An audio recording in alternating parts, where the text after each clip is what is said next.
नमस्कार। बहुत ही सुंदर सा प्यारा सा बेटा के ही विवाह के वो गाना लेके आयल बनी जा। देखी जा, सुनी जा, बताई जा कैसा लगा था। पर्वत ऊपर लगली बाजरिया, बराई न छानेली दुकान, बराई न छानेली दुकान। अरे घोड़ावा चढ़ल अइले दुल्हा, कवना दुल्हा करे लगले पनावा के मोल।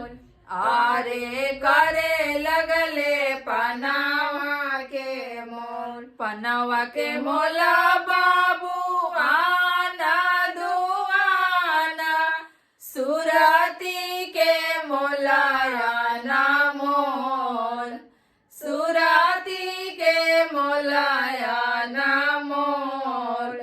किया तू बाबू हो सजावा के ढारल, किया रूप गढ़ेला सोनार, किया रूप गढ़ेला सोनार। नहीं हम बराइन हो सजावा के ढारल, नहीं रूप गढ़ेला सोनार, नहीं रूप गढ़ेला सोनार। अरे अपना कवना के कोखिया जनमनी, सुरती गढ़ले भगवान।